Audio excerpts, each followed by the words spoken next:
हाँ तो मेरे साथियों, आप लोग को लग रहा होगा सर आज आप पढ़ाने आए हैं तो ये स्क्रीन पे क्या लेकर आए हैं। तो पहले आप लोग एक ये गाना सुनिए।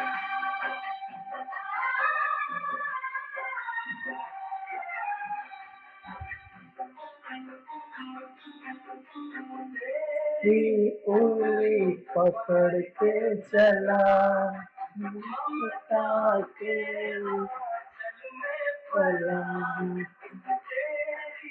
उंगली पकड़ के चला ममता के आंचल में पला उंगली महक न डोला।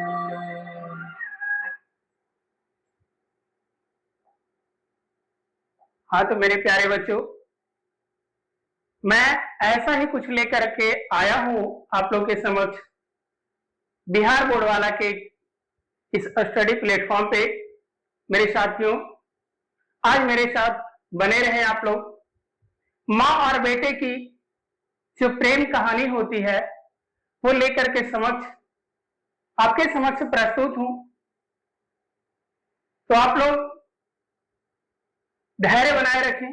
माँ बेटे की एक ऐसी कहानियां सुनाने जा रहा हूं आप लोग को जो बड़ा ही लाजवाब है, शानदार है, जोरदार है ना। इस कहानी को सुन करके आप लोग के हृदय जो है एकदम गार्डन गार्डन हो जाएगा, मन मुग्ध हो जाएगा। तो बने रहिए मेरे प्यारे बच्चों। आप लोग समझ ही गए होंगे कि मैं किस कहानी की बात कर रहा हूं। जी हाँ, माँ। इस कहानी का नाम ही है माँ। कहानी शुरुआत ही होती है माँ शब्द से, और यह इतना बड़ा शब्द है कि जिसका वर्णन कोई नहीं कर सकता, है ना। शब्द ही नहीं है इस शब्द को बयां करने के लिए, है ना। माँ का जो प्यार होता है बेटे के प्रति, ममत्व होती है, जिसका वर्णन करना इस संसार में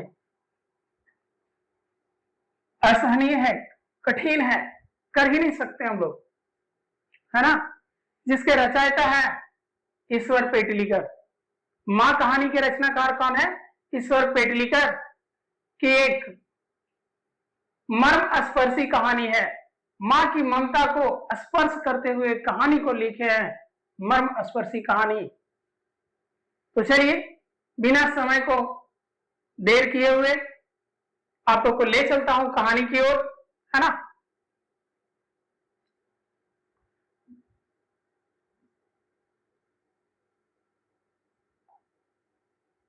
ये रही आपकी कहानी माँ। इसी की मैं बात कर रहा था आप लोग के साथ, है ना। तो चलिए शुरुआत करते हैं। कहानी को शुरू करने से पहले लेखक परिचय को पढ़ लेते हैं एक बार कि इसके लेखक कौन है, कहां से हैं, किस भाषा में कहानी लिखी गई है। तो ईश्वर पेटलीकर गुजराती के एक लोकप्रिय कथाकार है। कहां के लोकप्रिय कथाकार हैं? गुजरात के, है ना। गुजरात में ही गुजराती भाषा बोली जाती है ना। लोकप्रिय कथाकार हैं। इनके कथा साहित्य में गुजरात का समय और समाज, नए पुराने मूल्य, दर्शन और कला आदि रच पककर एक नई आस्वादकता के साथ उपस्थित होता है। जैसे आप लोग पढ़े हैं, इसके पहले एक कहानी मैं पढ़ाया था, ढहते विश्वास, उसी तरह उस कहानी के जो रचयिता थे सात कोड़ी होता जी, वो उड़ीसा के जनजीवन का चित्रण करते थे। और ईश्वर पेटलीकर जी है जो गुजरात के जनजीवन का चित्रण कर रहे हैं, है ना। खून की सगाई इनकी प्रसिद्ध कहानी है। किनकी प्रसिद्ध कहानी है? तो ईश्वर पेटलीकर जी का कौन सा कहानी प्रसिद्ध है? खून की सगाई और काला पानी। इनकी दो कहानियां बहुत ज्यादा प्रचलित है, एक है खून की सगाई और एक है काला पानी। इनका लोकप्रिय काला पानी जो है लोकप्रिय उपन्यास है। काला पानी क्या है? उपन्यास। काला पानी जो है मेरे प्यारे बच्चों उपन्यास है। क्या है? उपन्यास। और खून की सगाई क्या है? इनकी प्रसिद्ध कहानी है। साहित्य के अलावा पेटलीकर जी, है ना, श्री पेटलीकर जी सामाजिक राजनीतिक जीवन में भी सक्रिय रहे हैं। यह सामाजिक कार्य में भी सक्रिय रहे हैं और साथ ही साथ राजनीतिक कार्यों में भी सक्रिय रहे हैं, अपनी योगदान दिए हैं। इनकी दर्जनों पुस्तकें पुरस्कृत एवं बहुप्रशंसित हो चुकी है। इनकी दर्जनों पुस्तकें, एक दर्जन से अधिक पुस्तकें जो है प्रशंसित हो चुकी है, बहुप्रशंसित हो चुकी है, मतलब बहुत ज्यादा प्रशंसा में रही है, चर्चा में रही है ना। और उस पुस्तक पर इनको पुरस्कार भी मिला है, पुरस्कृत भी हो चुके हैं। यह कहानी गोपाल दास नागर द्वारा संपादित एवं अनुदित कहानी है, अर्थात इस कहानी के जो अनुदित करने वाले हैं, अनुवाद करने वाले व्यक्ति हैं, वो कौन है? गोपाल दास नागर। कौन है? गोपाल दास नागर। और यह जो कहानी है माँ से सांभर संकलित है।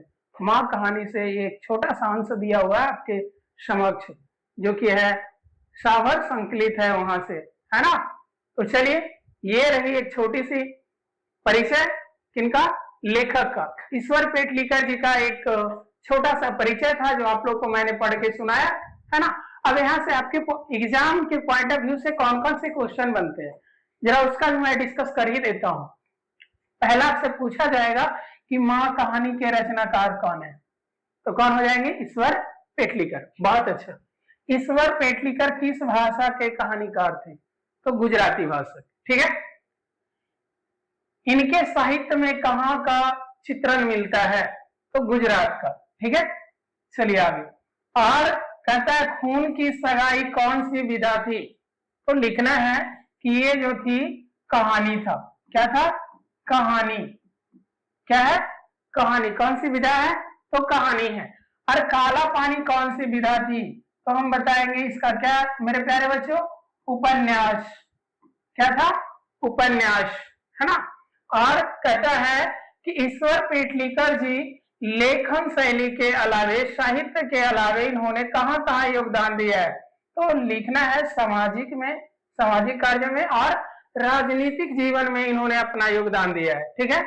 और अंतिम प्रश्न आपसे पूछा जा सकता है कि इस कहानी के अर्थात माँ कहानी के जो अनुवादक हैं वो कौन है?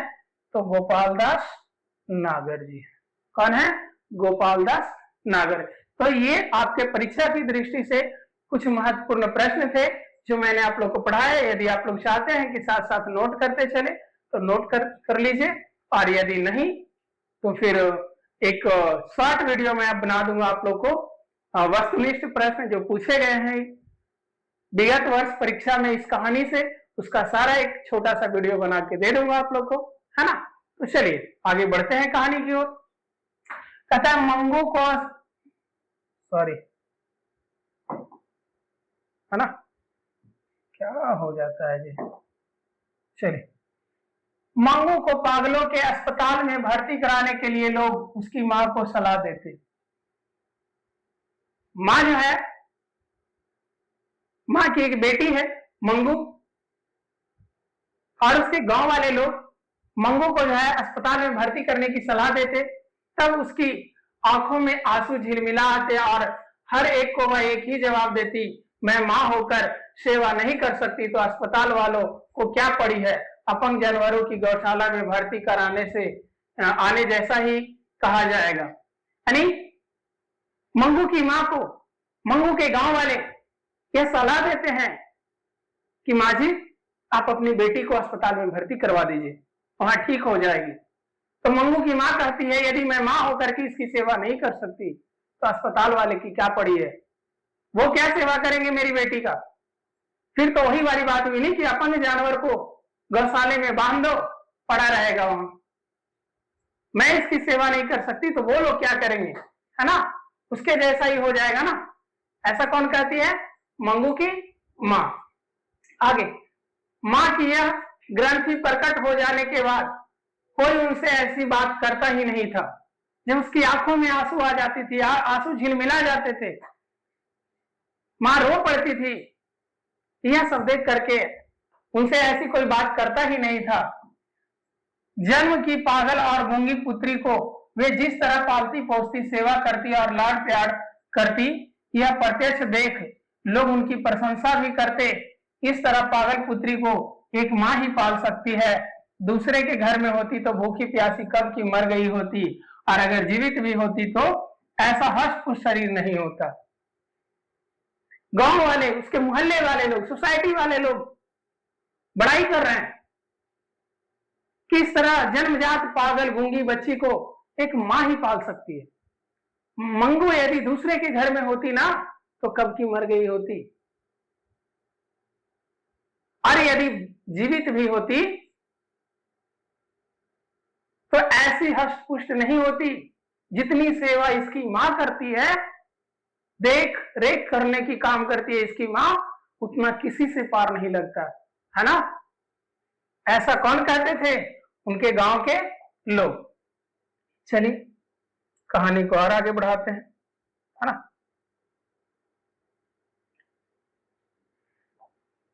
मंगू के अलावा उसकी मां को 3 संतानें थी, 2 पुत्र और 1 पुत्री, है ना। पिछले वर्ष के एग्जाम में पूछा गया था मेरे प्यारे बच्चों कि मंगू की मां की कुल कितने संतान थे, तो आंसर होगा 4। कितने आंसर होगा? 4। यदि पूछ दिया जाए मंगू के अलावे मंगू की मां को कितनी संतानें थी, तो 3, है ना। कितनी होगी? 3, क्योंकि मंगू के अलावे उसकी मां के 3 संतानें थी, 2 पुत्र यानी 2 को बेटा और 1 बेटी, है ना। मंगू के अलावे, है ना, मंगू की बहन होगी इसकी, है ना। दोनों पुत्र पढ़ लिख करके शहर में काम करने लगे थे। पुत्री का विवाह हो गया था और वह अपने ससुराल चली गई थी। मंगू की मां उन तीनों संतानों को भूल गई हो यह बात नहीं है, किंतु उसका समग्र मातृत्व मंगू पर ही न्यौछावर हो गया था। ऐसी बात नहीं है कि मंगू की मां उन तीनों पुत्र को भूल गई है, पुत्री को भूल गई है, ऐसा नहीं है। मंगू की मां का समग्र मातृत्व जो है मंगू पे न्यौछावर थी, है ना। किस पे न्यौछावर थी? मंगू पे। वो सबको भी याद रखती थी, लेकिन उतना नहीं जितना ये मंगू से प्यार करती, है ना। दोनों पुत्र जो है शहर चले गए थे, पुत्री का भी विवाह हो गया था, वो ससुराल चली गई थी, है ना। और ये अपना सारा मातृत्व किस पे देती थी? मंगू पे देती थी। इसलिए छुट्टियों में जब कभी लड़के घर आते तब उनका घर बार पौत्र पौत्रियों से खिल उठता था। समर वेकेशन में, है ना, गर्मी की छुट्टियों में जब कभी इनके दोनों बेटे शहर से गांव आते थे तो इनका घर जो है पौत्र और पुत्रियों से भर जाता था, है ना, और खिल उठता था। फिर भी दादी मां के रूप में वह हर्ष से पागल नहीं होती थी। उन बालकों को वह लेती, खिलाती और लाड़ प्यार भी करती थी।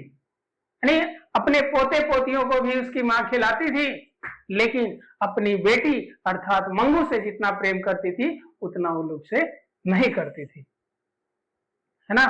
ऐसा कौन कह रहे हैं? ईश्वर पेटलीकर, है ना। मां के इस व्यवहार के विषय में पुत्रों को तो कुछ ख्याल नहीं आता, पर पुत्र बहुएं कसमसा जाती थी, है ना।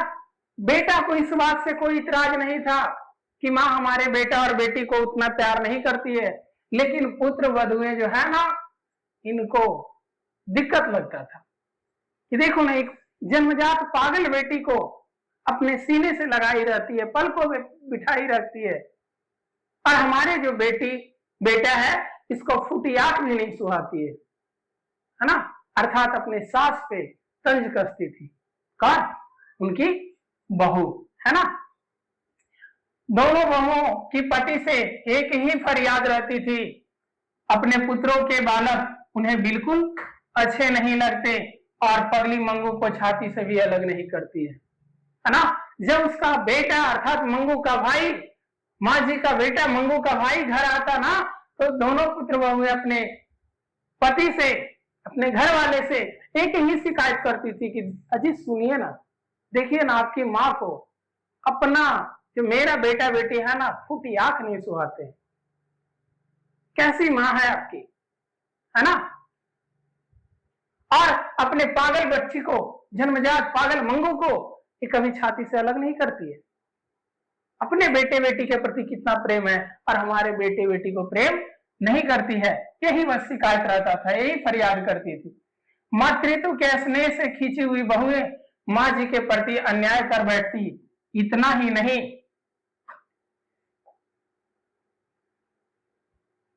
कि बालकों के प्रति माँ जी का व्यवहार वैसा था। इस कारण बहुएं पति के आगे बड़बड़ा कर जब थक जाती, तब पुत्री माँ के मुंह पर ही सुना देती, मंगू को झूठा लाड़ प्यार लड़ाकर ही तुमने अधिक पागल बना दिया है। आदत डाली हो तो जानवरों को भी खाना पेशाब कहाँ करना है कहाँ ना करना है इसका ख्याल आ जाता है। 12 वर्ष की लड़की चाहे जितनी पगली हो, पर उसे आदत डाली हो तो क्या इतना ख्याल भी ना है? वह गूंगी है पर सब कुछ पर कुछ बहरी नहीं है ना, कि हमारी बातें सुन भी नहीं। भूल करने पर 2 थप्पड़ लगा दिए हो तो दूसरी बार तुरंत ख्याल रखे, है ना। यानी पुत्र वधू को जब अपने पति से शिकायत करती थी तो पति कुछ नहीं करता था, है ना। मंगू का भाई जो है माँ को कुछ नहीं बोलता था कि चलो वो भी तो हमारी बहन है ना, माँ अगर बहन को सेवा कर रही है तो क्या दिक्कत है इसमें।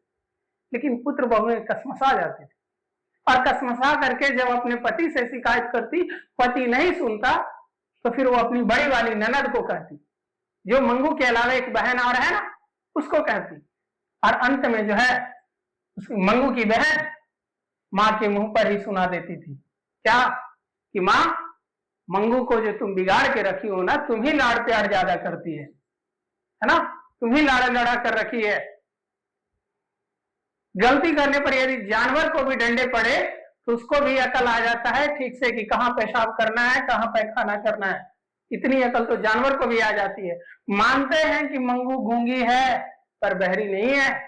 एक बार गलती करने पर यदि तमाचा लगा दो, थप्पड़ लगा दो, तो अगली बार उसे ठीक ठीक ख्याल रहेगा, है ना। ऐसा कौन कह देती है? माँ की बेटी अर्थात मंगू की बहन, है ना।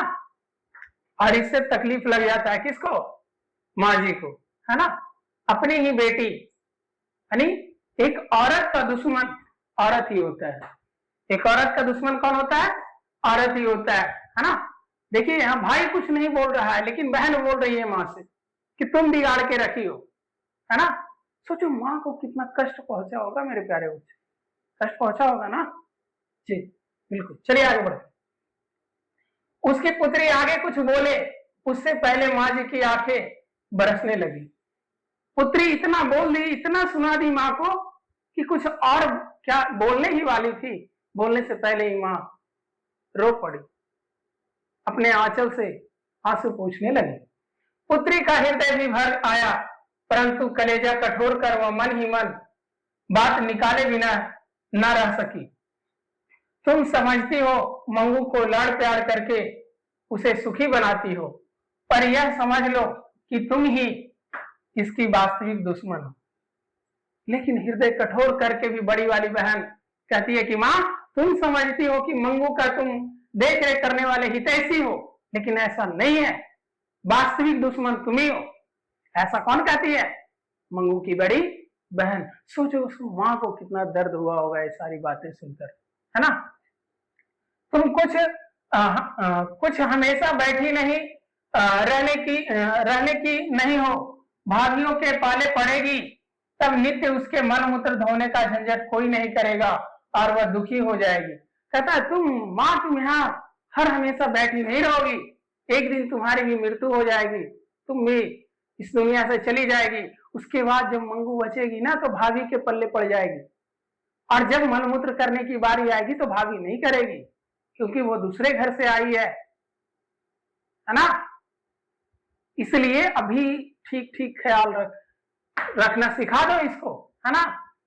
और इसका झंझट कोई नहीं करेगा, वह दुखी हो जाएगी। कुछ रुक कर वह धीमे स्वर में बोली, कहावत है यह झूठी नहीं है, पराई माँ ही कान छेदती है ना। कौन कहती है? कुछ रुक कर वह धीमे स्वर में बोली, कौन? मंगू की बड़ी बहन। कहावत है क्या यह झूठी नहीं है कि पराई माँ क्या छेदती है? कान छेदती है। अस्पताल में रखने से पहले पागलपन दूर होने का तो नहीं, पर मल मूत्र का, कपड़ों का ध्यान आएगा भी तो भी बहुत है। भाइयों के घर में भगवान ने बहुत कुछ दिया है, भाभियां एक बार भी खाने को ना दे ऐसा ओछी नहीं है। कहती है कि पराई माँ ही कान छेदती है। कहने का तात्पर्य कि अकल सिखाने का जो काम करती है ना, पराई माँ ही करती है, ऐसा मंगू की बड़ी बहन का कहना है। और वो कहती है कि अस्पताल में रखने से मंगू का पागलपन दूर होगा या नहीं होगा इसका कोई गारंटी तो नहीं है, लेकिन इतना मुझे विश्वास है कि मल मूत्र का जो ध्यान इसका सही सही आ जाएगा। और अगर इतना भी आ जाता है तो बहुत है हमारे लिए। मंगू को अस्पताल में भर्ती करवा ही देना चाहिए। माँ तुम क्यों जिद में पड़ी हो? अस्पताल को तुम क्यों गौशाला की उपमा देती हो, है ना? और कहता है भाइयों के घर में भगवान ने बहुत कुछ दिया है, भाभियां एक बार भी खाने को ना दे ऐसी ओछी नहीं है। इतनी पागल नहीं है मेरी भाभी कि एक टाइम भी खाने को मंगू को ना देगी। अगर तुम इस दुनिया से चली भी जाएगी तो भी मंगू को खाना मिलता ही रहेगा, है ना? चलिए, माँ जी को लोगों का अस्पताल के लिए गौशाला की उपमा देती। सब लोग पराये की तरह जो नहीं कह पाते थे वह उसकी पुत्री कह डालती। अस्पताल गौशाला जैसा ही होगा और शायद मंगू मर गई तो उसका खैर कुटुंब का छुटकारा होगा, है ना? कहता है जो बात गांव वाले लोग नहीं कहते थे डर से वो उसकी बेटी ही कह दी। माँ सबको गौशाला की उपमा देते थे कि गौशाला में हम क्यों अपनी बेटी को ढकेल दें, हम अपनी बेटी को घर में ही रखेंगे। लेकिन आज उसकी बेटी जो है आकर के जो बात पराये ना कहती है वो घर वाले ही कह पाते हैं, वो उनकी पुत्री ही कह डालती है। यदि मंगू मर भी गई उसका और कुटुंब का क्या हो जाएगा? छुटकारा हो जाएगा। कुटुंब मतलब परिवार, कुटुंब में क्या होता है? परिवार, है ना? अगर मंगू अस्पताल में भर्ती करवा दिए मंगू को और मंगू मर गई तो परिवार का क्या हो जाएगा? छुटकारा हो जाएगा। माँ सोचती है कि शायद ये लोग ऐसा ही सोच रही है ना? मंगू को लोग मारना चाहती है, इसलिए वो कहती है ना मेरे जीते जी मंगू को अस्पताल में भर्ती नहीं करना है। मंगू की मौत माँ जी भी छुटकारा मानती थी। माँ जी भी चाहती थी कि मंगू का मौत हो जाए और इससे हमें भी छुटकारा मिल जाए, है ना? लेकिन यदि वह प्राकृतिक रूप से आए तो माँ जानबूझ करके मारना नहीं चाहती थी। माँ चाहती थी कि मंगू का मौत हो जाए लेकिन प्राकृतिक रूप से आए, ईश्वर के द्वारा हो, है ना? चलिए आगे। परंतु लापरवाही दिखाकर उसे जानबूझ करके मौत के मुंह में ढकेलने का विचार उन्हें असह्य लगता।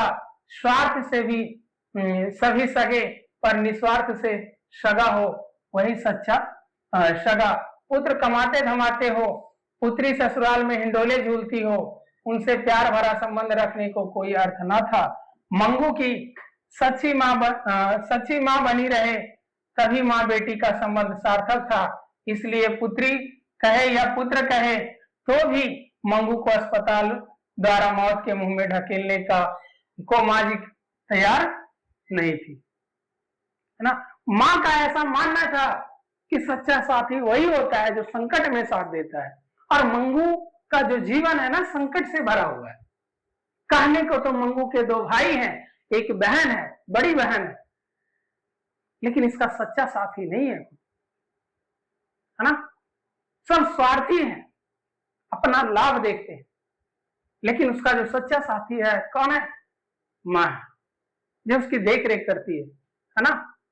और ये कहती है या तो पुत्र कहे या पुत्री कहे, किसी के भी कहने पर माँ जी अस्पताल में मंगू को भर्ती करवाने के लिए राजी नहीं थी, ढकेलने के लिए राजी नहीं थी,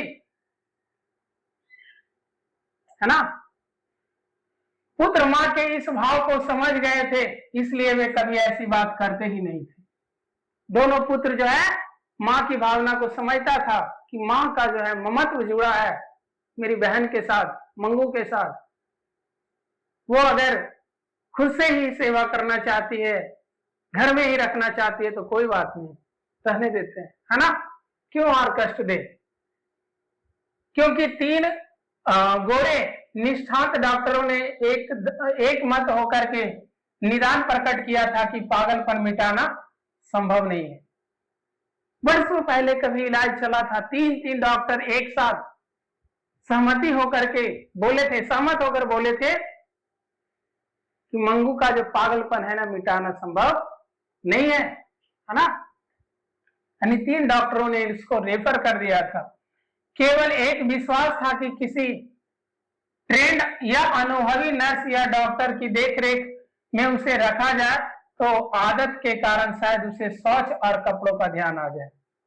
सिर्फ डॉक्टर इतना बोला था कि लंबे समय तक यदि किसी नर्स के साथ ये रहेगी, और वो भी अनुभवी नर्स, अपने अनुभव से इसको यदि पैखाना पेशाब करने का तरीका सिखा दे तो शायद ये उतना सीख सकती है ना।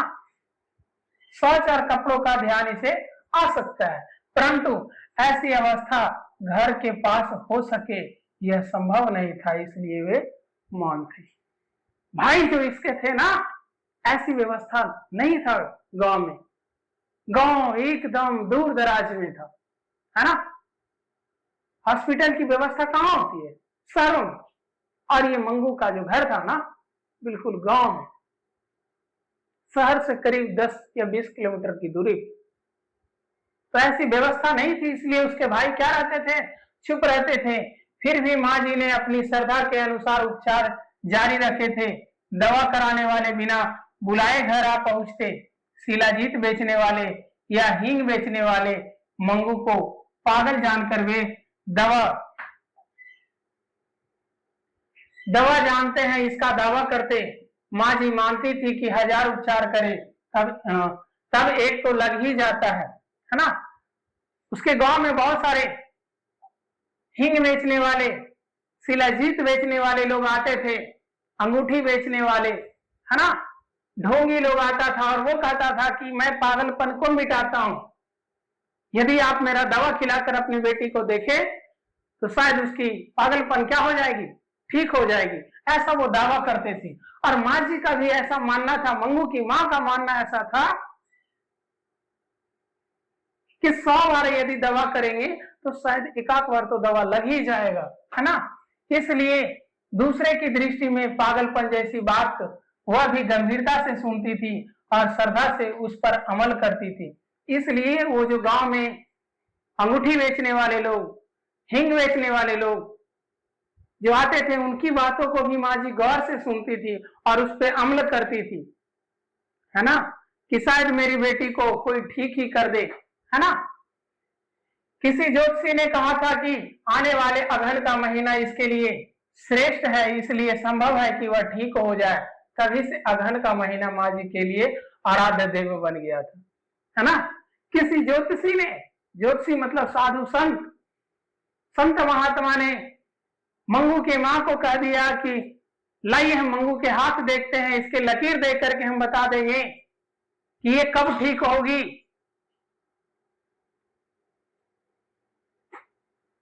और उस ज्योतिषी ने मंगू के माँ को बताया कि अगहन का जब महीना आएगा तो मंगू क्या हो जाएगी? पूर्णतः ठीक हो जाएगी।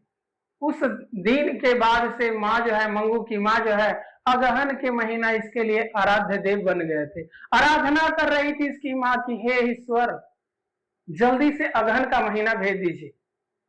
जैसे ही अगहन आएगा हमारी बेटी क्या हो जाएगी? ठीक हो जाएगी। ऐसा किसका मानना था? मंगू के माँ का, है ना। देखिए आगे क्या होता है। अगहन के महीने में मंगू के 14 वर्ष पूरे हो जाते थे, इसलिए कोई बुद्धिमान व्यक्ति जिस तरंग में नहीं चढ़ जाता वैसी तरंग में माँ जी चढ़ जाती। 14वां पूरा होते होते तो मंगू की बड़ी बहन का विवाह कर दिया था। मंगू पागल ना होती तो आज इसका विवाह भी तय हो गया होता। यदि अगहन के महीने में इसका पागलपन मिट जाए तो मरी अर्थात मंगू, मरी का रूप तो ऐसा है कि मूर्तिया अनिवर उसे देखने के साथ ही हाँ कह दे, है ना। अब इसकी माँ देखिए काल्पनिक चीजें सोच रही है, दिन में ही सपना देखने लगी है।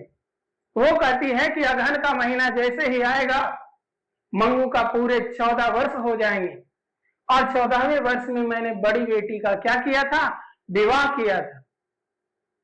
यदि अगहन के महीने में मंगू पूरी तरह से स्वस्थ हो जाती है, ठीक हो जाती है, इसका पागलपन मिट जाता है, तो इसका रूप तो ऐसा है, मरी का रूप तो ऐसा है कि मुरतिया अर्थात वर लड़का पक्ष वाले, वर पक्ष वाले देखते ही क्या कह देंगे, हाँ कह देंगे। अर्थात मंगू चेहरे से बड़ा ही सुघड़ लड़की थी, खूबसूरत लड़की थी, है ना।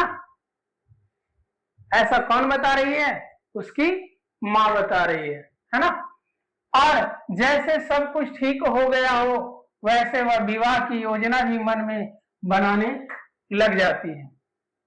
मंगू की माँ ऐसी तरह तरह की बातें सोचने लगती है कि अगहन की महीना आएगा, मंगू ठीक हो जाएगी, फिर इसके लिए हम लड़का देखेंगे, इसकी विवाह तय करेंगे, घर में ढोल बजेंगे, डीजे आएगा, है ना। तरह तरह की काल्पनिक चीजें सोचने लगती है कम्मू, यानी मंगू की बड़ी बहन का नाम क्या था, कम्मू, है ना। प्रश्न अक्सर एग्जाम में पूछे जाते हैं कि मंगू के बड़ी बहन का नाम क्या था, तो क्या होगा मेरे प्यारे बच्चों, कमेंट बॉक्स में बताइएगा, क्या है, कम्मू। कम्मू के समय घर की स्थिति आज जैसी नहीं थी। आज तो दोनों भाई शहर में अच्छा कमाते हैं, पानी की तरह पैसा खर्च करते हैं, फिर मंगू के विवाह में वे किस लिए पीछे घूमकर देखे, है ना। कहता है जिस समय हम कम्मू का शादी विवाह किए थे ना, उस समय हमारी आर्थिक स्थिति आज के जैसा नहीं था, उस समय हमारे पास बहुत ज्यादा गरीबी थी। आज जो है मंगू के भाई दोनों शहर में कमाते हैं, पैसे जो है ना पानी की तरह खर्च करते हैं, बहाते हैं, रुपया उड़ाते हैं, है ना, कोई कमी नहीं है। फिर बहन के लिए क्यों सोचेगा भाई, है ना। एक बार मंगू बुद्धिमानी के साथ हौज में पेशाब करने बैठी, उससे प्रसन्न हो माँ जी कई दिनों तक हर एक के आगे परायण करती रही। ज्योतिषी का कहना ठीक होगा, मंगू अब से पहले कभी भी नहीं, और यह पहली बार अपने आप हौज में पेशाब करने बैठी है। एक बार बाय मिस्टेक, है ना, बाई चांस बैठ गई हौज में पेशाब करने के लिए। हौज ऐसे जगह को बोला जाता है मेरे प्यारे बच्चों, जहां पे गंदे जल को एकत्रित किया जाता है ना, जहां से घर की नालियां निकलती है। गांव दराज में ऐसा देखा जाता है ना। घर से बाहर जहां नाली निकलती है, वहां पे एक गड्ढा बना दिया जाता है, उसी को हौज कहते हैं। और वहां पे by chance by mistake Mangu पेशाब करने के लिए बैठ गई। यह दृश्य देख करके माँ इतना खुश हुई कि फूले नहीं समा रही थी, और वो अपने सोसाइटी में, अपने मोहल्ले में, अपने पड़ोसियों को, सबको घर घर जाकर के बताई कि अजी सुनिए ना, देखिए ना, लगता है मेरी मंगू अगहन के महीने में शायद ठीक ही हो जाएगी। वो जो साधु बाबा कहे थे ना, उनका बतिया 16 आना सच हो जाएगा, है ना, 100% सत्य हो जाएगा, है ना। ऐसा किसका मानना था, मंगू के माँ का, है ना।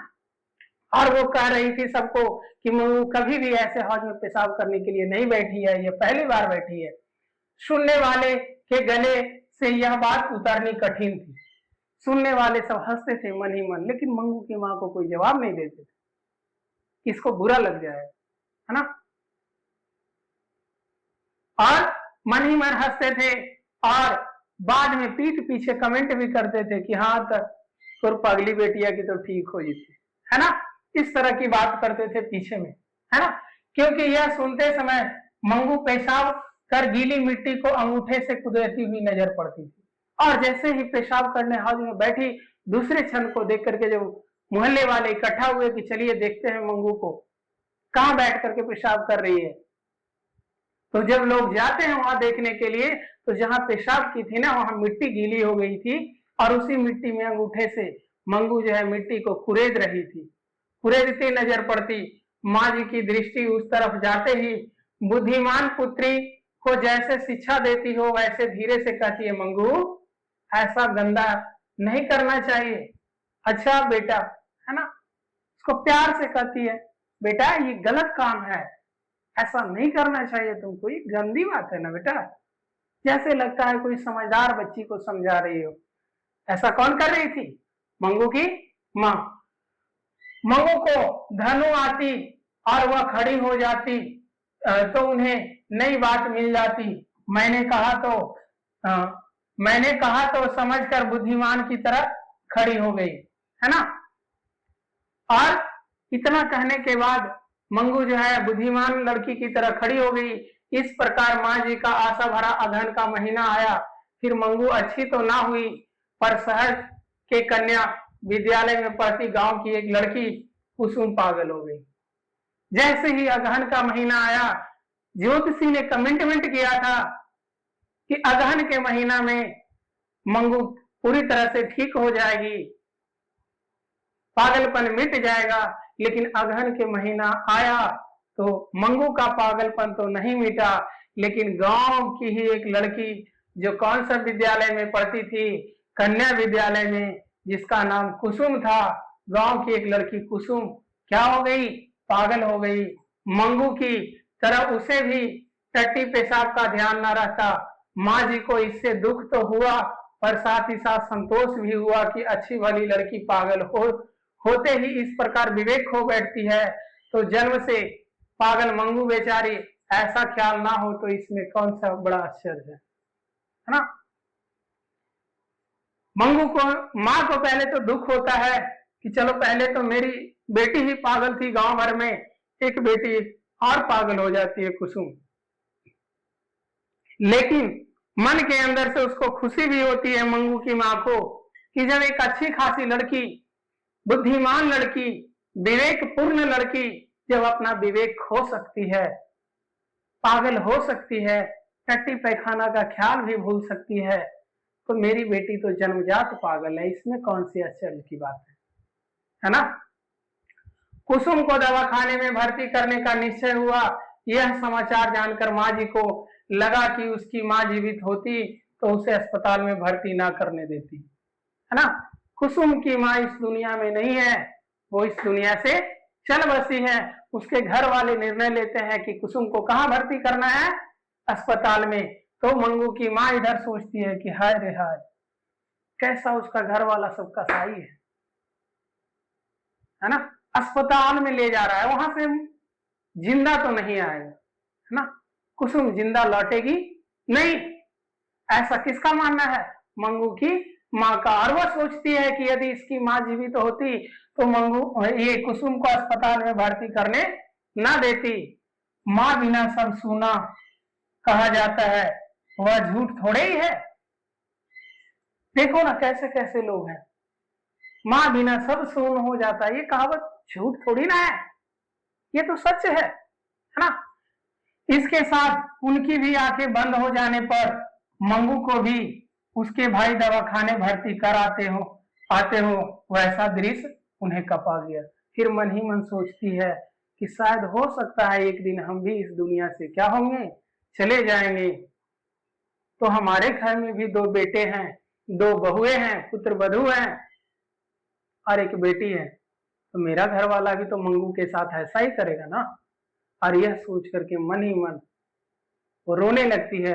आंख जो है आंसू से झिलमिला उठता है और उनका शरीर पूरा क्या हो जाता है? कपा जाता है, कंप जाता है ना। तो चलिए मेरे प्यारे बच्चों, ये सारे दृश्य को एक बार हम लोग फिगर के माध्यम से समझने का प्रयास करेंगे। एक छोटा सा प्रयास है कि हम आप लोग को इस कहानी को फिगर के माध्यम से दिखाएं। यही है माँ, जिनके नाम पे इस कहानी का नाम पड़ा है माँ, है ना। अरे ही है उनकी पागल बच्ची मंगू। ये कौन है? मंगू।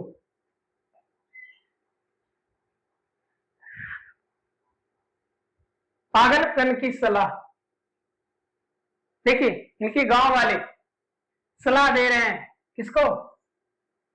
माँ जी को, है ना, कि अपनी बेटी, लोग मंगू को अस्पताल में भेजने की सलाह देते और माँ को एक ही जवाब होता। माँ को सब एक माँ जो है सबको एक ही जवाब देती, अस्पताल तो अपंग जानवरों की गौशाला है, मैं उसे वहां कैसे धकेल दूं, है ना। ये मानते हैं कि अस्पताल में कौन भर्ती होता है, जानवर होता है, अपंग जानवरों का, जिसका पैर हाथ टूट जाते हैं, है ना, उसके लिए गौशाला है, मैं उसको वहां कैसे भर्ती कर दूं। ये देखिए मंगू की माँ है, इसके मुंह में निवाला डाल के खिला रही है, कितनी प्यार से अपनी बेटी को, मंगू को खाना खिला रही है। कौन? मंगू की माँ, है ना, उसकी माँ। देखिए मुंह में कौर डाल के खिला रही है। ये मंगू पागल सी बच्ची है, बाल बाल सब उलझा पड़ा है ना। और इसकी ये दोनों भाभी है, मंगू की भाभी, है ना, और उनके ये प्यारे प्यारे छोटे छोटे क्या है, बच्चे। ठीक है, चलिए इसको भी एक बार एक्सप्लेन कर ही देते हैं। अरे यार क्या हो गया,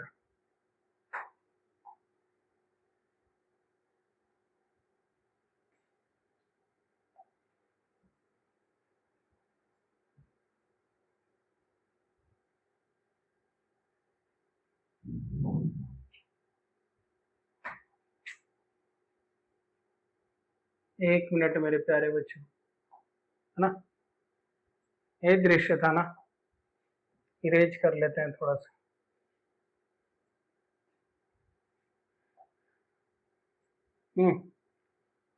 पक्षपाती ममता यहाँ दिखाया गया है। क्या दिखाया गया है? पक्षपाती ममता, है ना। पुत्र वध में मन ही मन कुड़ती, पर माँ का समग्र मातृत्व केवल मंगू पर ही न्यौछावर था। पुत्र बधुए जो है माँ पर मन ही मन कुड़ती थी, लेकिन माँ का जो सर्वस्व प्यार था वो किस पे न्यौछावर था? सिर्फ मंगू पे, है ना। ये फिगर को दिखाया गया है। चलिए आगे बढ़ते हैं।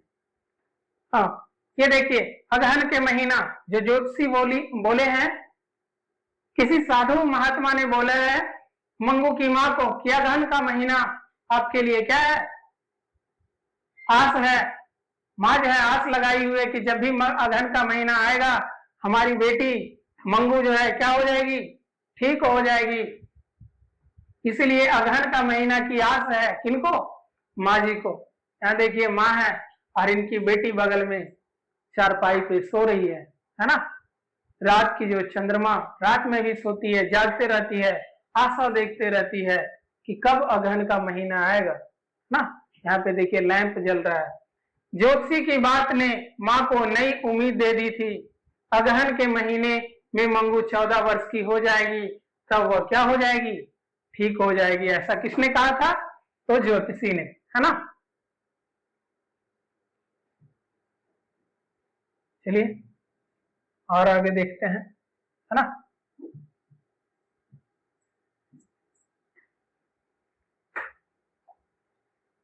यही है पागल मंगू, है ना। और ये इसकी माँ, देखिए कैसे बैठी रहती है, जहां पेशाब करती है वहीं अंगुली से देखिए मिट्टी को क्या कर रही है? कुरेद रही है ना। टूटती उम्मीद। अगहन का महीना आया पर मंगू अच्छी ना हुई। माँ की आस, सारी आशाएं मिट्टी में क्या हो गई? मिल गई। अगहन का महीना आया लेकिन मंगू तो ठीक ना हुई। माँ की सारी उम्मीदें किसमें मिल गई? मिट्टी में मिल गई। और यहीं पे कहानी को फिर से हम लोग ले चलते हैं अगले स्लाइड पे।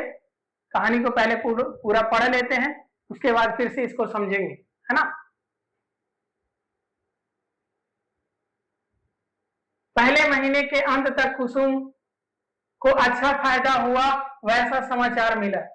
जैसे ही कुसुम पागल हुई उसको तुरंत फौरन अस्पताल में भर्ती करवा दिया गया और 1 महीने के बाद अस्पताल से ऐसी सूचना आई कि मंगू को अच्छा फायदा हुआ वैसा समाचार मिला। यानी मंगू अब धीरे धीरे क्या हो रही है? ठीक हो रही है। उसे बांध कर रखा जाता था, पर अब वो स्वतंत्र घूमती है। जब वो पागल हुई थी तो फर्स्ट टाइम में जब अस्पताल गई थी तो उसे बांध कर रखा जाता था, लेकिन अब वो क्या घूमती है, स्वतंत्र घूमती है और उपद्रव ही नहीं करती है, उपद्रव नहीं करती। टट्टी पेशाब का ठीक ठीक ध्यान आ गया है। ऐसा समाचार आया कहां से, अस्पताल से। चलिए आगे। पागलपन रहा है तो वह मात्र सारा दिन गाया करती है, इतना ही, यह भी दूसरे महीने में मिट जाएगा, ऐसा डॉक्टरों ने कहा है। कुसुम को बस पागलपन रहा है तो बस इतना सा कि वो दिन भर गाते रहती है, कुछ भी गाते रहती है, बोलते रहती है, बड़बड़ करती रहती है ना। और डॉक्टरों ने ऐसा आश्वासन दिया है, सांत्वना दिया है कि 1 महीना और कुसुम को अस्पताल में रहने दीजिए, कुसुम क्या हो जाएगी, पूरी तरह से ठीक हो जाएगी। ऐसा किसने कहा है, तो डॉक्टरों ने कहा। दूसरे महीने में कुसुम का पागलपन मिट गया, फिर भी 1 आध महीना रहे तो अच्छा है, ऐसी डॉक्टर की सलाह उसे तीसरे महीने भी रखा गया था। जैसे ही दूसरा महीना आया कुसुम पूरी तरह से ठीक हो गई, लेकिन डॉक्टरों ने कहा कि आप लोग 1 महीना यदि कुसुम को और अस्पताल में रहने देते तो इसके लिए और ही अच्छा होता, बेहद अच्छा होता। तो डॉक्टरों की सलाह पर उसके परिवार वालों ने तीसरा महीना भी अस्पताल में ही रखा गया था। वह घर आई तब सारा गांव उसे देखने उमड़ पड़ा। जैसे ही 3 महीना के बाद कुसुम गांव आती है, अस्पताल से, शहर से जब लौटती है गांव की ओर, तो गांव वाले लोग उसको देखने के लिए उमड़ पड़ा था। सबसे आगे माँ जी थी। कौन माँ जी, मंगू की माँ, है ना, मंगू की माँ सबसे आगे देखने के लिए कौन गई थी, मंगू की माँ। क्यों, क्योंकि इनका भी बेटी पागल था, इनको भी एक आस थी, ललक थी कि यदि कुसुम ठीक हो गई होगी तो हमारी भी बच्ची ठीक हो जाएगी अस्पताल में, हम भी अपनी बेटी को कहां भर्ती कर देंगे, अस्पताल में, है ना। कुसुम को ठीक ठीक सुधरी हुई देख माँ जी को हर व्यक्ति सलाह देने लगे, माँ जी आप मंगू को एक बार अस्पताल में भर्ती करके तो देखें, जरूर वह अच्छी हो जाएगी, है ना। फिर वहां पर भी जहां भीड़ लगा हुआ था, जमावड़ा लगा हुआ था, जहां कुसुम के लोग देखने आए थे, कुसुम के घर में भी गांव वाले लोगों ने सलाह देने लगा कि माँ जी एक बार आप अपनी बिटिया अर्थात मंगू को भर्ती करवा के तो देखिए, वह भी क्या हो जाएगी, ठीक हो जाएगी, अच्छी हो जाएगी। माँ जी ने जिंदगी में पहली बार अस्पताल का विरोध नहीं किया, क्योंकि साक्षात वहां देख रही थी माँ कि कुसुम अस्पताल से ठीक होकर के आई है, और यह जीवन में पहली बार अस्पताल का विरोध नहीं किया है। नहीं तो पहले माँ जी अस्पताल को कौन सा उपमा देते थे, गौशाला की उपमा देते थे, है ना। तो आपके परीक्षा की दृष्टि से यह भी क्वेश्चन बनता है, पूछा जा सकता है परीक्षा में, कई बार पूछा भी गया है कि मंगू की माँ अस्पताल को कौन सी उपमा देती थी, तो कौन सी उपमा देती थी, गौशाला की, किसकी, गौशाला की उपमा देती थी, है ना। चुपचाप वह लोगों की सलाह सुनती रही, कौन, मंगू की माँ। कुसुम के घर में सारे लोग उसको सलाह देने लगे, चुपचाप बेचारी दूसरों की सलाह सुनते रही। दूसरे दिन उन्होंने कुसुम को अपने घर बुलाया, उसे पास बैठाकर अस्पताल की हालचाल पूछना शुरू किया।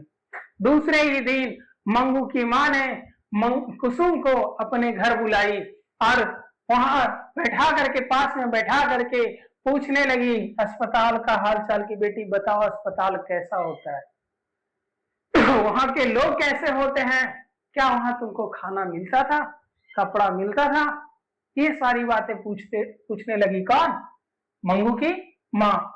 माँ दया भाव रखकर सेवा ना कर सके तो डॉक्टर नर्स कर ही नहीं सकते, ऐसी उनके मन में जो गांठ पड़ी थी वह कुसुम की बातचीत से खुल गई।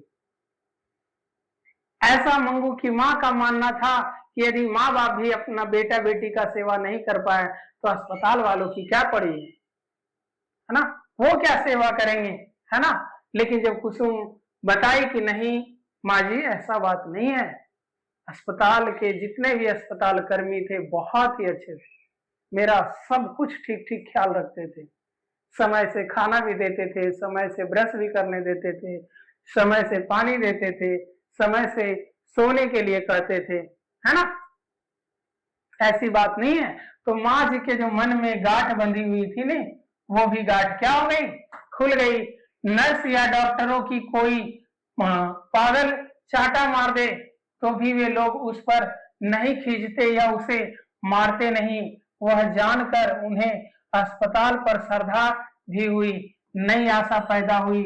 मंगू के भाग्य में दवा खाने जाने से पागलपन मिटने का लिखा होगा तो वह किसे पता, है ना। जब पूछती है कौन, माँ जी कुसुम से, कि कुसुम यदि कभी डॉक्टरों को कोई पागल चाटा मार देता होगा तो डॉक्टर भी मारता होगा ना उसको, उपद्रव करती होगी कोई तो मारता होगा ना। तो कहती है नहीं माँ जी ऐसा नहीं होता है, कभी कोई भी पागल यदि चाटा मार देता था तो उस पे डॉक्टर खींचते नहीं थे और ना ही उसे मारते थे, उन्हें प्यार से समझाते थे। क्या करते थे, प्यार से समझाते थे। इस पर उनके मन में जो गांठ बंधी हुई थी वो पूरी तरह से खुल जाती है और अस्पताल पर क्या हो जाता है, भरोसा होने लगता है, नई आशा पैदा हो जाती है। किसके मन में, माँ के मन में, है ना। और वो सोचने लगती है मंगू के भाग्य में दवा खाने जाने से पागल मिटने का लिखा होगा, किसे पता, वह किसे पता, है ना। शायद भर्ती कर ही देते हैं एक बार, है ना। इतने उपचार कर देखे तब एक और सही। माँ मन ही मन सोचती है कि इतना दवा बीरो तो करवेबे किए, है ना, चलो एक और करवा देते हैं। नहीं मिटेगा तो क्या वापस नहीं लाया जा सकती।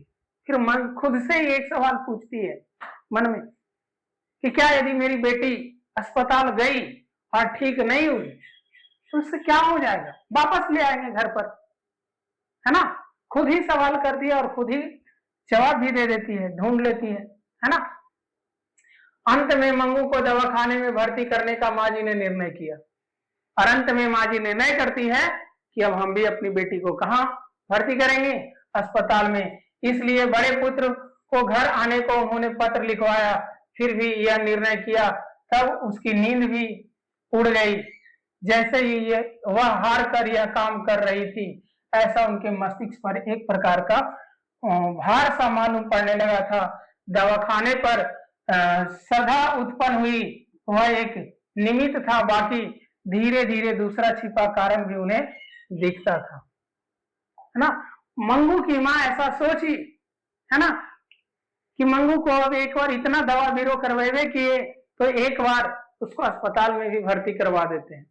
अगर ठीक हुई तो अच्छी बात है, अगर नहीं ठीक हुई तो वापस कहाँ ले आएंगे, घर ले आएंगे। और ये ऐसा सोच करके वो अपने बड़े बेटे को पत्र लिखती है कि बेटा घर आ जा, बहन का क्या करना है, इलाज करवाना है ना।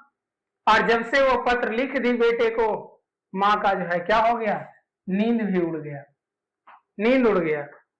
मतलब वह सोने नहीं लगी, यह सोचने लगी कि क्या मैं सही किया हूं या कहीं गलत तो नहीं कर दिया।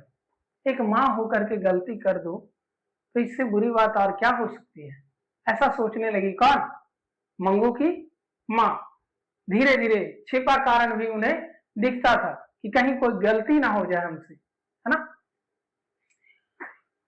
मंगू बड़ी होती जाती थी, उनकी वृद्धावस्था बढ़ती जाती थी। इधर मंगू बड़ी हो रही है, माँ की आयु धीरे धीरे क्या हो रही है, घट रही है, अर्थात वो उनकी शरीर की जो शक्तियां हैं वो घट रही है। बहुएं चाकरी नहीं करेगी यह मालूम हो गया था, क्योंकि दोनों में से एक भी बहू ने अभी तक साथ रहने का आमंत्रण उन्हें ना दिया है। मंगू के माँ को यह आभास हो गया था कि हमारी दो बहू में से कोई भी ऐसी नहीं है कि हम अपने साथ मंगू को रख ले। दोनों के दोनों वैसे ही है, क्योंकि दो बहू जब से विवाह के उपरांत आई है घर में और शहर जब से गई है, कभी भी ऐसा आमंत्रण नहीं दी है कि सासू माँ आइए ना सब मिलके शहर में ही रहते हैं। ऐसा किसी बहू ने ना बोली है, ना बड़ी बोली है और ना ही छोटी वाली बोली है ना। आज के लड़के भी पत्नियों से दबे दबे ही घर घर दिखते हैं। मंगू की माँ कह रही है कि आजकल के लड़के भी जो है ना, पत्नियों से दबे दबे घर घर दिखते हैं, यानी सब जोरू का गुलाम हो चुका है ना। इसलिए अपने पुत्रों से भी आशा उन्हें अधिक ना दिखती थी।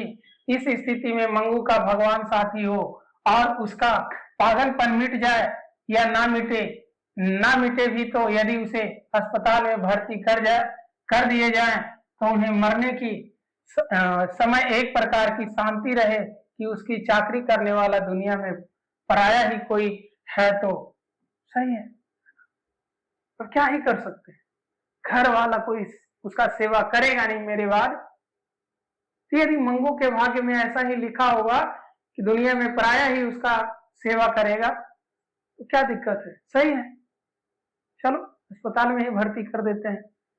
ऐसा निराश भाव से मंगू की माँ जो है मंगू को अस्पताल में भर्ती करने का निर्णय लिया। इस विचारधारा के साथ माँ जी की आंखों में इतना अधिक पानी बह जाता है कि बिछौना तर हो जाता है, और इतना कह करके वो खूब फफक फफक कर रोने लगती है। हृदय पुकार उठता है, चाहे जो भी बहाना भले ही निकालो, पर मूल बात इतनी सी है कि वह स्वयं भी पुत्री से थक गई है। जो है वास्तविकता यही थी कि मंगू की माँ भी मंगू का सेवा करते करते थक गई, वृद्धा हो चुकी थी मंगू की माँ, कितना ही सेवा करेगी। पुत्र वधू को आगे बढ़ना चाहिए, सहयोग करना चाहिए, लेकिन दो में से कोई नहीं कर रही है। अंत में निराश भाव से है ना अपने बड़े बेटे को पत्र लिखती है मंगू की माँ। माँ जी नींद में से चौंक उठती, बोल उठती, क्या मैं थक गई हूं, है ना। अचानक सो रही डर करके उठती है और ये खुद से सवाल करती है कि क्या मैं थक गई हूं, ना मैं नहीं थकी हूं, है ना। होता है ना अचानक नींद में ऐसे करने लगती है। हृदय और दूल्हे वेग से पुकार उठता है, इस बार नहीं 1000 बार भी यदि मैं मंगू का सेवा करूं तो मैं थकूंगा नहीं, है ना। माँ जी को लगा उन्होंने पुत्र को पत्र लिख करके बड़ी भूल की है। इतनी जल्दी क्या थी, जाड़े में उसे दवाखाने में भर्ती करना पड़े, रात में मैं उसे कितनी बार उठाती हूँ, दवाखाने में इस तरह घड़ी घड़ी कौन उठाएगा, गर्मी में भर्ती करने का रखा होता तो ठीक था। फिर वह मन ही मन एक सवाल उसके मन में एक विचार आता है कि इतनी जल्दी क्या है, मैं शायद माँ होकर के बहुत बड़ी गलती कर दी हूँ, है ना। लोग क्या कहेंगे, लोग हंसेंगे मुझ पे कि इतनी जल्दी मंगू का इलाज करना क्या सही था। और वो खुद से कहती है कि लगभग पूरी रात में 4 से 5 बार मैं उसे उठाती हूँ। अस्पताल में यदि भर्ती कर देंगे इस जाड़े के मौसम में तो क्या लोग वहां उठा पाएंगे, इसको कंबल उठा पाएंगे, है ना। गर्मी रहता तो ठीक रहता, है ना, ठीक था। परंतु पत्र मिलते ही पुत्र आ पहुंचा अस्पताल में भर्ती करने के लिए। मजिस्ट्रेट से ऑर्डर भी प्राप्त कर लिया। 1 सप्ताह में मंगू को भर्ती करने का तय हो गया, है ना। मेरे प्यारे बच्चों, मैं आप लोग को भी बता दूं कि किसी मरीज को इलाज करवाना अस्पताल में बहुत आसान है, लेकिन किसी पागल मरीज का इलाज करवाना अस्पताल में बहुत ही कठिन है, क्योंकि यह उसके जीवन का जो है ना बहुत बड़ा निर्णय होता है, और यह उसके घर वाले को ही करना होता है। और इसके लिए जिलाधिकारी महोदय से ऑर्डर लेना होता है कि हम अपने होशो हवास के साथ अपनी बहन को या भाई को जो पागल है उस पागल व्यक्ति को इलाज करवाने जा रहा हूं। यदि इसके साथ कुछ भी होता है तो किसी भी डॉक्टर की जवाबदेही नहीं रहेगी, ये मेरी रिस्पॉन्सिबिलिटी बनेगी। यदि जिलाधिकारी अप्रूवल देते हैं तभी उस व्यक्ति का इलाज होता है, अदरवाइज नहीं होता है। और यह सब काम मंगू के बड़े भाई ने तुरंत कर दिया, है ना। और 1 सप्ताह में नंबर भी लगा दिया। 1 सप्ताह के भीतर मंगू को अस्पताल में भर्ती करना तय हो गया। माँ जी को विश्वास हो गया कि पुत्र पगली बहन को अस्पताल में ढकेल कर बोझ उतारना चाहता है। देखो कैसा कैसा सवाल आ रहा है। मंगू की माँ भी ना, एक औरत के मन में क्या क्या ख्याल आता है वो यहां से आप लोग समझ सकते हैं। एक तो बेटा यदि इलाज करवाए तो गलत, ना इलाज करवाए तो गलत। इसमें बेटे की क्या गलती है? आपने पत्र लिखा, उससे भी लगा कि चलो अब तो कम से कम मां राजी हो गई है बहन को इलाज करवाने के लिए। पहले तो इलाज ही करवाने के लिए तैयार नहीं थी,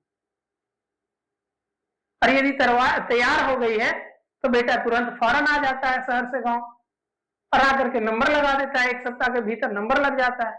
अब माँ यहां सोच रही है कि बेटा भी जो है ना मेरा, अपनी बहन को अस्पताल में ढकेल करके खुद का बोझ हल्का करना चाहता है, उतारना चाहता है। ऐसा ना होता तो पत्र मिलते ही किस लिए आ पहुंचता।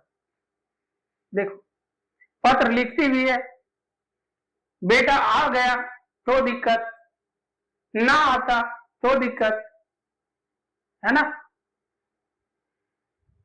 कुछ सोर्स आदि लगाकर तुरंत डॉक्टर तथा मजिस्ट्रेट से मंजूरी कराता ही किस लिए। अब ये भी कहती है कि चलो आ गए वहां तक तो ठीक था।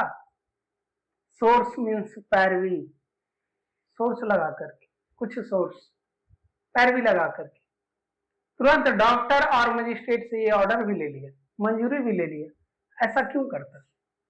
शायद लगता है मेरा बेटा भी अपनी बहन से तंग आ गया है, अपनी जोरू का इतना गुलाम है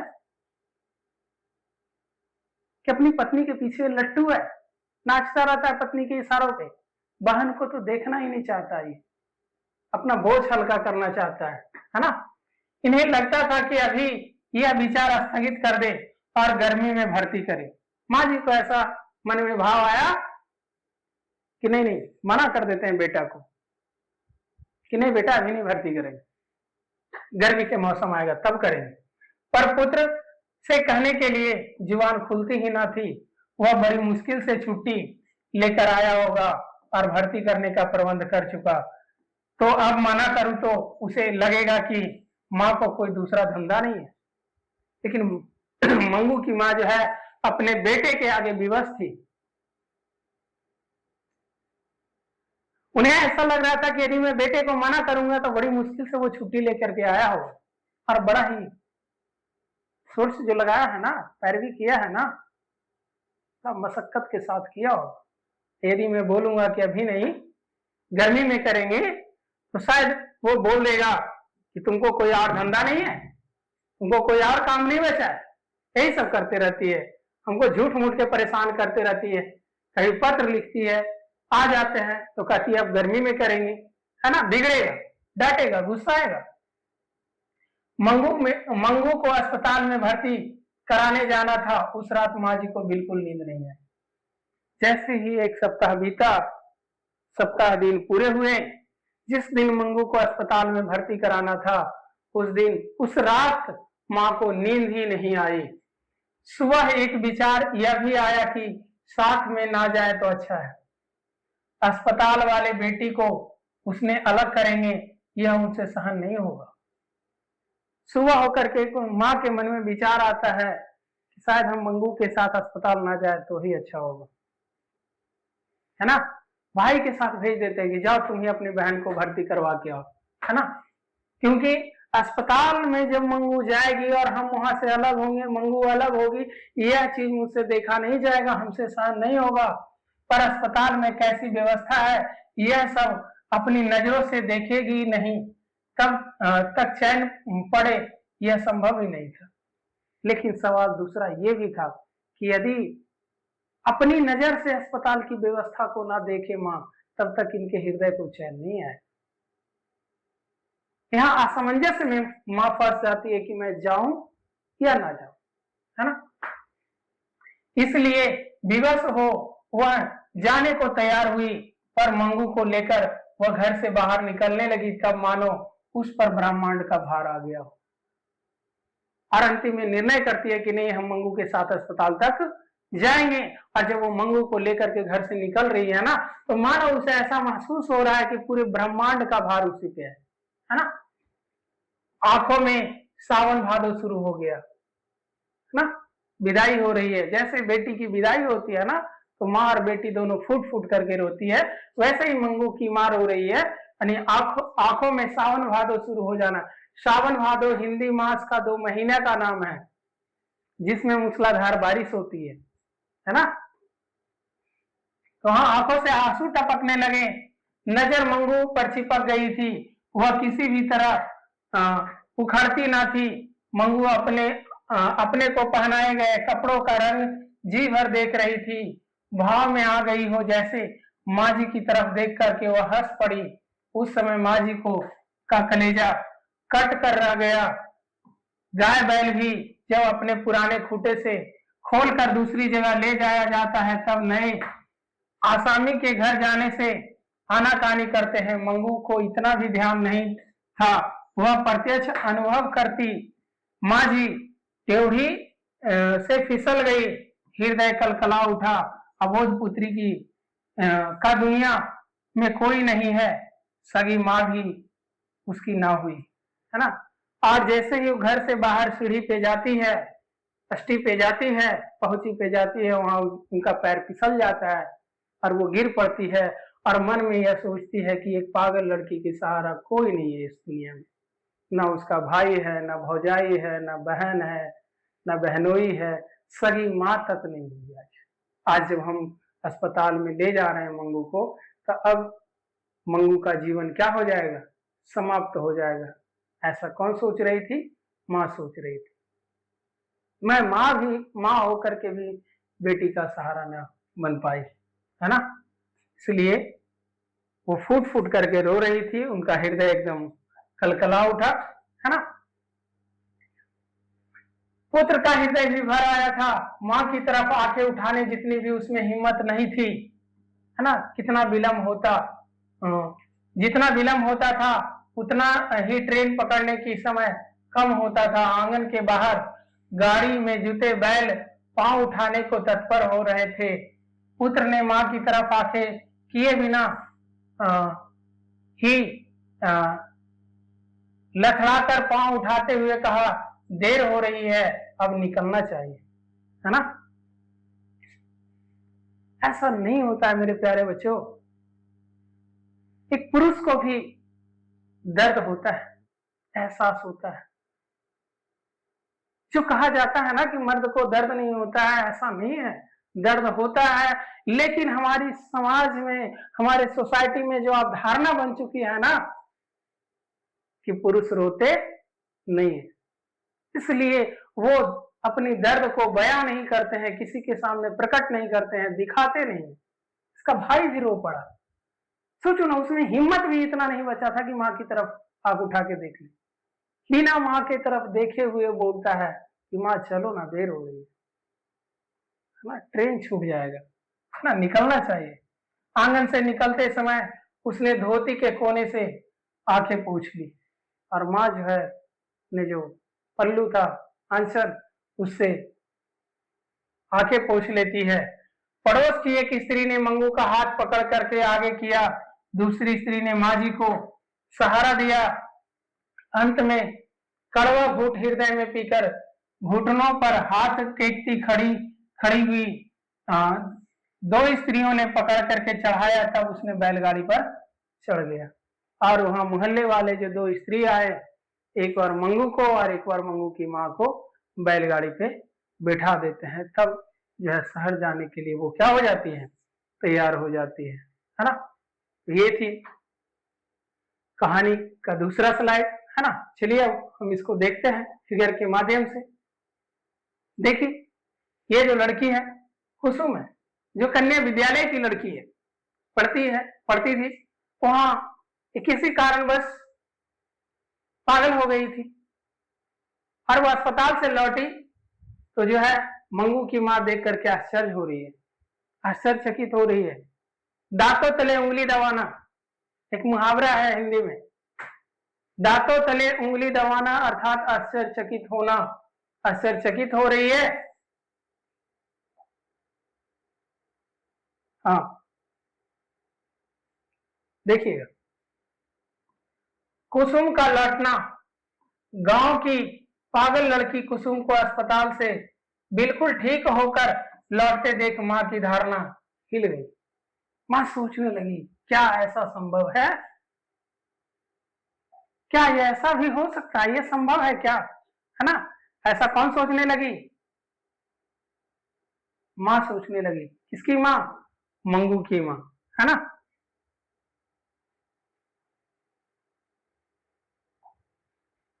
और यहाँ भारी मन से पत्र लिख रही है। कौन? मंगू की मां। ये देखिए, भारी मन से रो रही है और पत्र लिख रही है बेटे के पास। अंत में भारी मन से बड़े बेटे को खत लिखवाया गया। मंगू को अस्पताल में भर्ती करना है। ये कौन पत्र लिखती है? मंगू की मां।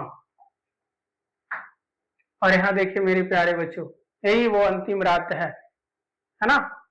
अंतिम रात का जागरण, पूरी रात जागती है।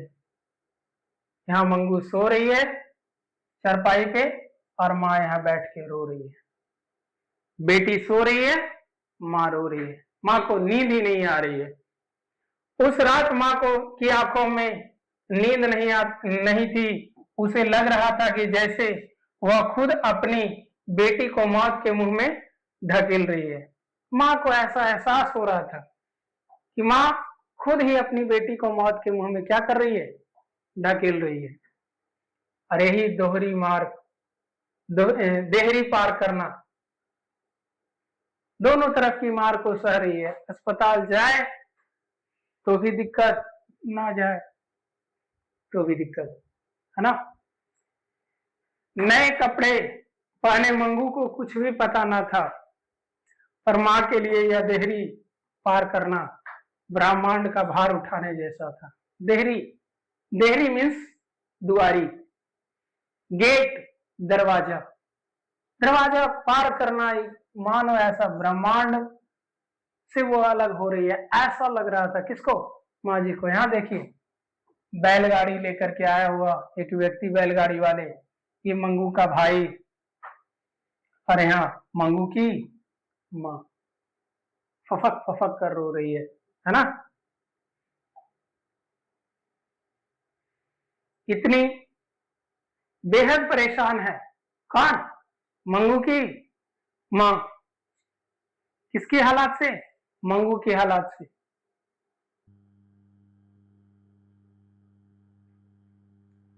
आगे देखिए मेरे प्यारे बच्चों, क्या होता है इस कहानी में, है ना?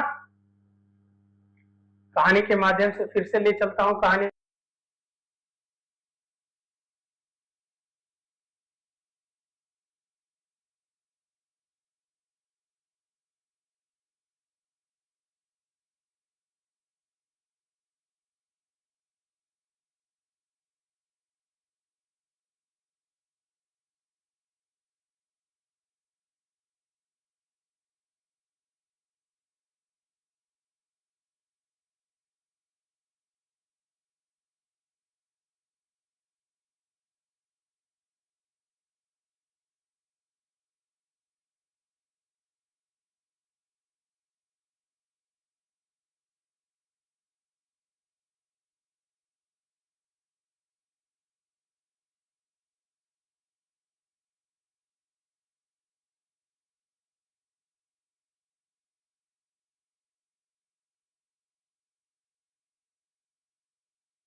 हाँ, गांव में एक वृद्धा को उसके लड़के 5 साल अस्पताल में भर्ती कराए हैं, पर कुछ भी